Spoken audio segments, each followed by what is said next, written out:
Those documents provide a small glimpse into the evidence prosecutors will present if the case ever goes to trial. Fox 5's Linda Schmidt live in the newsroom. Linda, walk us through what we learned today. Okay, well, a lot of information coming out here today, guys. Trump had fought to stop the release, by the way, today and postpone it until after the election, but the judge said no. Now, earlier this month, a slew of documents were released by special counsel Jack Smith, and this is the second round of those documents related to the January 6th case against Donald Trump. More documents have been made public in the case against former President Donald Trump, alleging he tried to overturn the 2020 election. Included is the letter former Vice President Mike Pence wrote to members of Congress on January 6th as they were about to certify the election results. Trump had tried to convince Pence not. All right, so buckle up, because what I'm about to tell you is absolutely wild.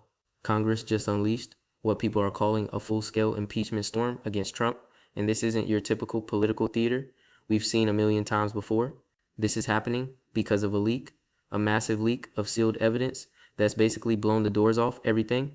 We're talking mid-November 2025, just days ago, and the fallout is still spreading like wildfire across Washington.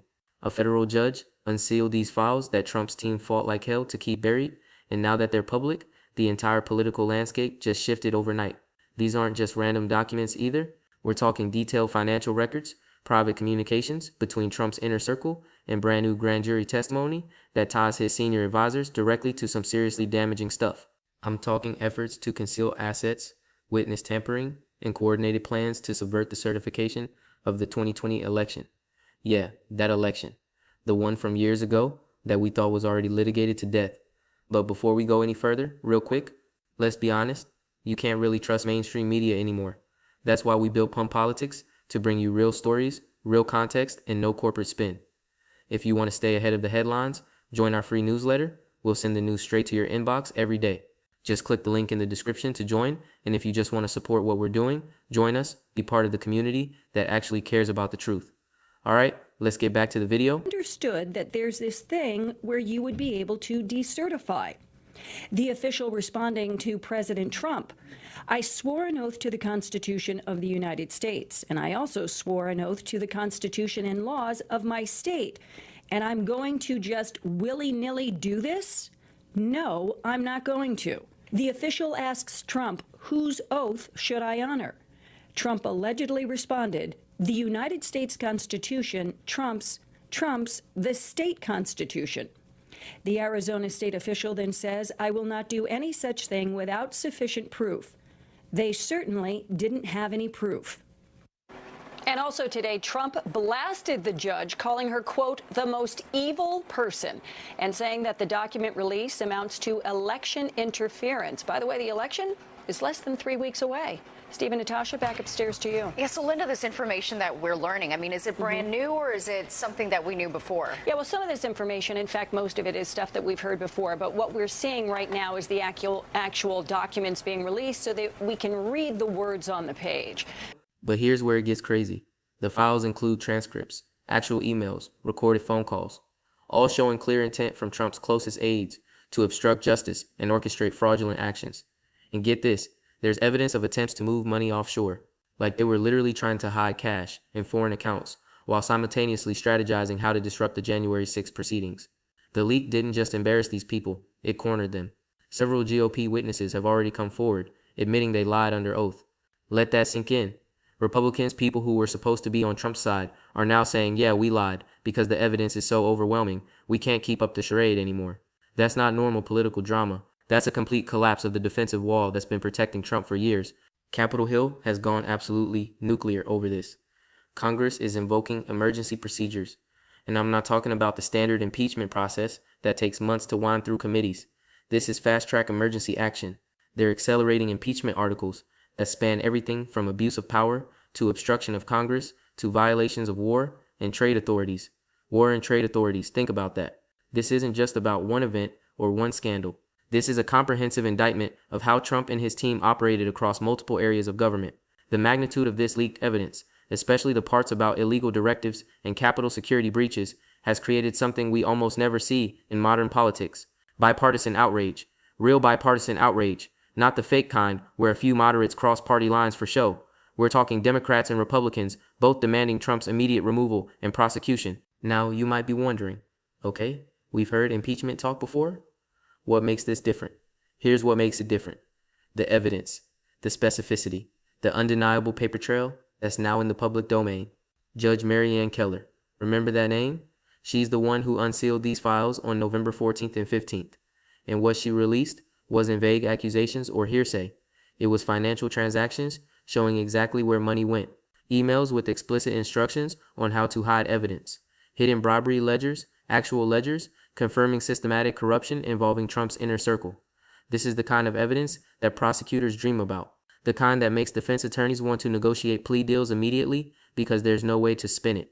And Congress isn't playing around this time. We've got House Resolution 353 and House Resolution 537 moving forward with sweeping articles of impeachment. These resolutions lay out abuse of power, obstruction, bypassing Congress on military and trade matters, attempts to overturn the 2020 election. Is basically every major controversy from Trump's time in office, all wrapped into one comprehensive case. Emergency House and Senate hearings have already been launched. Members from both parties are calling for Trump's immediate resignation. They're demanding prosecution of the implicated advisors. This isn't just political posturing. This is lawmakers saying we have a constitutional duty to act, and we're acting now. Both GOP and Democratic lawmakers have described the evidence as systematic, not isolated. That word choice matters. Systematic means it wasn't one bad decision or one moment of poor judgment. It was a coordinated pattern of behavior designed to subvert democratic institutions.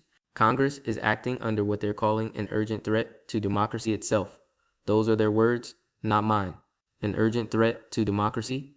That's the kind of language you use when you believe the foundations of government are at risk, when you think the normal rules and timelines don't apply because waiting could cause irreparable harm. And here's the thing that should terrify Trump and his allies. This isn't just coming from progressive Democrats who've wanted him gone since day one. This is coming from Republicans, from people who defended him through 2 previous impeachments, from lawmakers who stuck by him even when it hurt them politically. The fact that they're breaking ranks now, the fact that they're admitting the evidence is too damning to ignore, that tells you everything you need to know about how serious this is.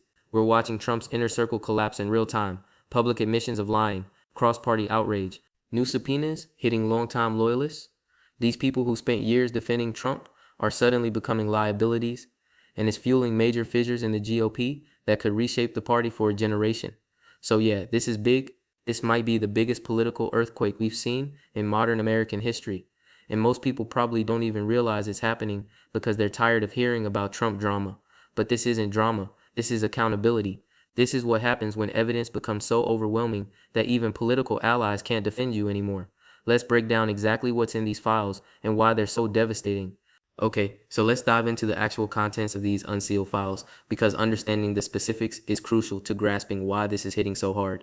Judge Mary Ann Keller didn't just release a few embarrassing emails or some questionable financial statements. She unsealed a treasure trove of evidence that reads like a criminal conspiracy playbook. First, the financial records. These aren't summary documents or redacted bank statements. These are detailed transaction logs showing money moving through multiple accounts, including offshore accounts, and patterns that financial crimes experts say are classic money laundering indicators. We're talking about millions of dollars being shifted around right before and right after key events like the January 6th riot and various congressional investigations. The timing alone is incredibly suspicious, but when you combine it with the communications that were also unsealed, it becomes clear this wasn't accidental. This was intentional financial maneuvering designed to hide assets and obscure the paper trail. Then you've got the private communications, and this is where things get really damning. The unsealed files include emails between Trump's senior advisors discussing how to handle what they explicitly call problematic evidence. In one exchange, and I'm paraphrasing here because I don't have the exact quote in front of me, but in one exchange, they literally talk about needing to make sure certain documents never see the light of day. They discuss coordinating testimony. They debate which witnesses are reliable and which ones might crack under pressure. This isn't the communication of innocent people trying to comply with an investigation. This is the communication of people who know they're in trouble and are actively working to cover it up. And it gets worse. The grand jury testimony that was unsealed includes statements from people who were in the room when decisions were being made. People who heard Trump's advisors and allegedly Trump himself discussing how to interfere with the electoral certification process. These witnesses describe meetings where strategies were debated for disrupting the January 6th proceedings, where legal theories were workshopped for how Pence could refuse to certify the results, where backup plans were discussed in case the initial attempts failed. This is premeditation. This is conspiracy. This is exactly the kind of evidence that prosecutors need to prove criminal intent beyond a reasonable doubt. But wait, there's more. The files also contain what the judge's ruling describes as hidden bribery ledgers. Let that phrase roll around in your head for a minute. Hidden bribery ledgers. That means there were actual records being kept of payments made to influence specific actions or secure specific outcomes. Who was being bribed? For what purpose? How much money changed hands? All of that is apparently in these unsealed documents, and it confirms what many suspected but couldn't prove. That corruption wasn't just happening at the margins. It was systematic and organized. Now let's talk about what happened after this stuff became public. The immediate reaction was shock, even from people who've been following Trump's legal troubles closely. Because one thing is seeing allegations in a news article or hearing claims from political opponents. It's another thing entirely to see actual documentary evidence laid out in court filings with the judge's seal on it. Within hours of the unsealing, congressional offices were flooded with calls. Reporters were scrambling to analyze the documents. Legal experts were going on TV saying this changes everything. And then, probably the most significant development, GOP witnesses started coming forward to admit they lied under oath. Think about the calculation these people had to make. They previously testified, probably in ways that protected Trump or downplayed the severity of what happened, and now they're seeing this evidence become public and realizing their lies are about to be exposed anyway. So they're getting ahead of it. They're admitting they perjured themselves, which is itself a crime, because they've decided that's less damaging than being caught in the lie after the fact. That's a huge deal for several reasons. First, it validates the evidence. When even Trump's allies are saying, yeah, this stuff is real and we lied about it, that destroys any argument that the documents are fake or taken out of context. Second, it creates a cascade effect. Once a few people start flipping, others realize they're isolated, and they start flipping too. Pretty soon, you've got a full-blown collapse where everyone's racing to cut deals and provide testimony against the higher-ups. And third, it puts enormous pressure on Trump himself.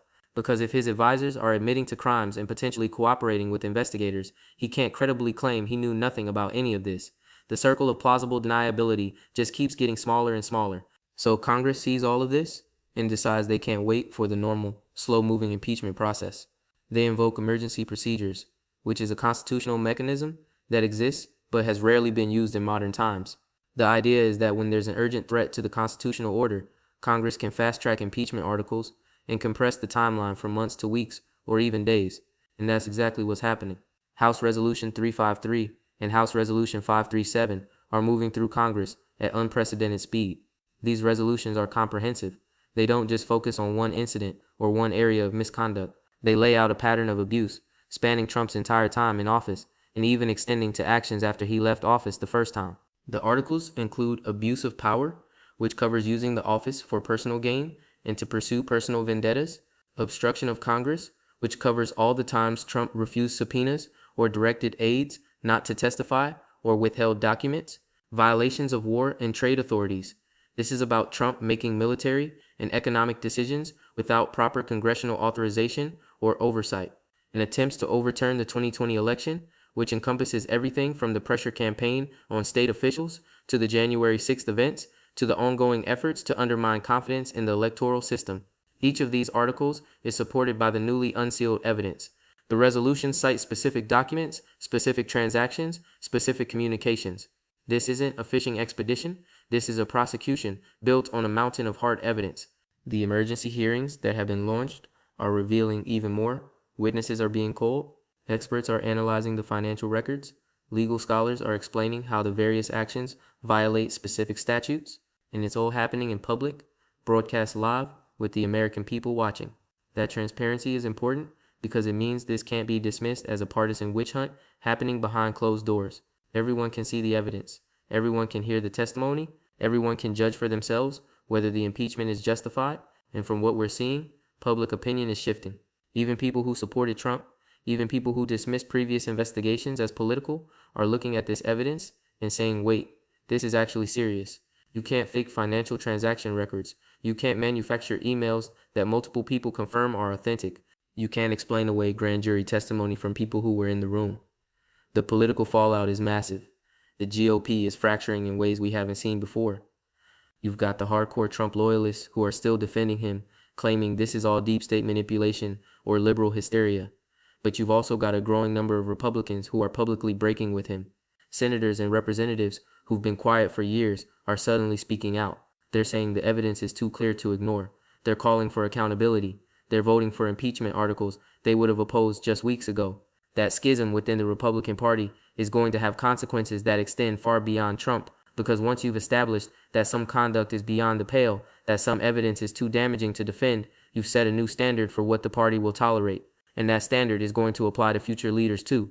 Meanwhile, Democrats are united in a way they rarely are. There's no debate about whether to pursue this, no hand-wringing about whether it's politically wise. The evidence is so strong that it's given them the confidence to move aggressively. And they're framing this not as partisan payback, but as constitutional duty, as defending democracy, as showing that no one is above the law. That message is resonating, especially with independent voters who are tired of corruption and want to see accountability regardless of party. So we've got this perfect storm where the evidence is overwhelming, witnesses are flipping, Congress is united enough to act quickly, and public opinion is supportive. That's a very different dynamic than what we saw in previous impeachment attempts. This feels less like political theater and more like actual justice finally catching up. All right, so let's break down what all of this actually means and where we go from here, because there are huge implications that extend way beyond just Trump's personal legal troubles. First, let's talk about what this means for presidential accountability going forward. For decades, really since Nixon, there's been this ongoing debate about how much power a president has and what happens when they abuse that power. We've seen presidents push boundaries. We've seen Congress sometimes push back and sometimes roll over. We've seen the courts try to maintain some kind of balance. But what we haven't seen until now is such clear-cut evidence of systematic wrongdoing combined with a political environment where enough people are willing to act on it. If these impeachment articles pass, if Trump actually faces real consequences, that sets a precedent that future presidents will have to reckon with. It establishes that you can't just hide behind executive privilege. You can't obstruct investigations indefinitely. You can't rely on political loyalty to shield you from accountability when the evidence is this damning. That's huge. That changes the calculus for every future president who might be tempted to cut corners or abuse their authority. They'll know that if the evidence becomes public, if the paper trail is clear enough, Congress will act regardless of political considerations. But, and this is a big but, if somehow Trump skates on this, if despite all this evidence he avoids meaningful consequences, then we've basically established that the presidency is above the law, that no amount of evidence matters if you have enough political support, that accountability is just a nice idea we teach in civics class but don't actually enforce, and that would be catastrophic for American democracy. Because once you establish that precedent that the powerful are untouchable, you can't put that genie back in the bottle. Second point, the collapse of Trump's inner circle and what that means for the broader MAGA movement. For years, Trump's political power has rested on loyalty, on having a core group of advisors and supporters who would defend him no matter what, who would attack his critics, who would spin negative news, who would maintain the unified front that made him seem invincible. Well, that's falling apart right now. When GOP witnesses are admitting they lied under oath, when longtime allies are distancing themselves, when even Republican lawmakers are calling for accountability, that loyalty network is dissolving. And without that network, Trump is vulnerable in ways he's never been before. He can't control the narrative if the people who used to control it for him are now saving themselves. He can't attack the investigators as politically motivated if members of his own party are joining the investigation. This has implications for the entire MAGA movement, because that movement has always been built around Trump personally. It's not really ideological in the traditional sense. It's tribal. It's about loyalty to him as a leader. So what happens when that leader is exposed as corrupt by evidence so clear that even his allies can't defend him? Do the supporters pivot to a new leader? Do they double down and claim it's all a conspiracy? Do they become disillusioned and drop out of politics entirely? We're about to find out. And the answer is going to shape Republican politics and possibly American politics more broadly for years to come. My guess is you'll see all three reactions. Some Trump supporters will find a new champion, some will go full conspiracy theory, and some will just check out because they're exhausted and disappointed. Third, let's talk about the 2026 midterms, because this is going to completely reshape that electoral landscape. Every House seat is up for election, a third of the Senate, and normally midterms are about local issues and voter turnout. But now, every candidate is going to have to answer questions about this impeachment, about the evidence, about accountability. Democratic candidates have an easy message. We stood up for the rule of law when it mattered. We held the powerful accountable. We chose country over party. That plays well with the Democratic base, obviously, but it also appeals to independents who are sick of corruption. Republican candidates, though, they're in an impossible position. Do you defend Trump and risk alienating moderate voters who think the evidence is damning? Do you break with Trump and risk losing the MAGA base that still controls Republican primaries? Do you try to thread some impossible needle where you acknowledge the evidence is bad, but still defend Trump's policies or character? There's no good answer. Every choice has massive downsides, and that's going to create opportunities for Democrats to flip seats that would normally be safe Republican territory. It's also going to create brutal Republican primaries where Trump loyalists challenge anyone who voted for impeachment. The GOP could be looking at a civil war that costs them control of Congress and sets them back for a generation. Fourth, the precedent this sets for how we handle elite accountability in general. This isn't just about presidential power. It's about whether powerful people face consequences when they break the rules. For years, decades really, there's been this growing sense that the rich and powerful play by different rules, that they can hire expensive lawyers and drag things out and eventually settle for a fine that's meaningless to them, that real accountability, criminal prosecution, prison time only happens to regular people. This case could change that perception, because if Trump, a former president with massive wealth and political influence, can be held accountable for his actions, then maybe the system does work. Maybe justice isn't completely broken. That would be huge for public faith in institutions, because right now, a lot of Americans are cynical. They think the game is rigged. They think democracy is a sham.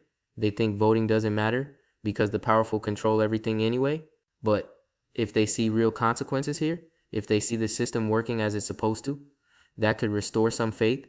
It could make people believe that participation matters, that accountability is possible, that democracy can work if enough people care enough to make it work.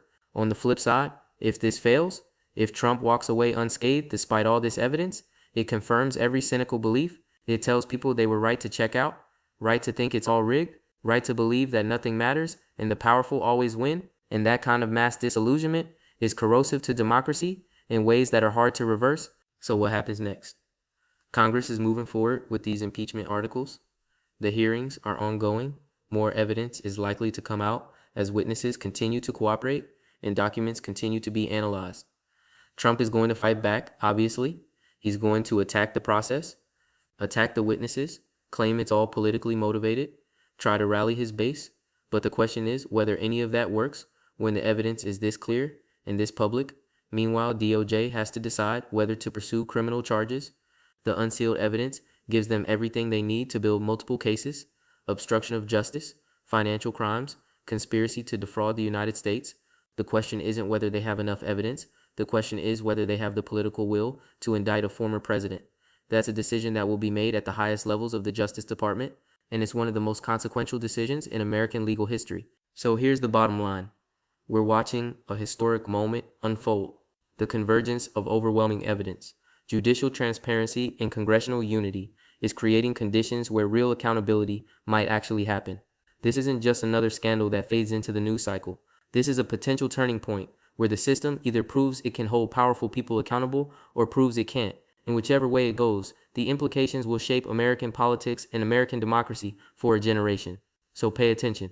Watch how this develops, because what happens in the next few weeks and months is going to matter in ways we probably can't even fully appreciate yet. This is history happening in real time, and we all need to understand what's at stake. More to come. Trust me, this story is far from over.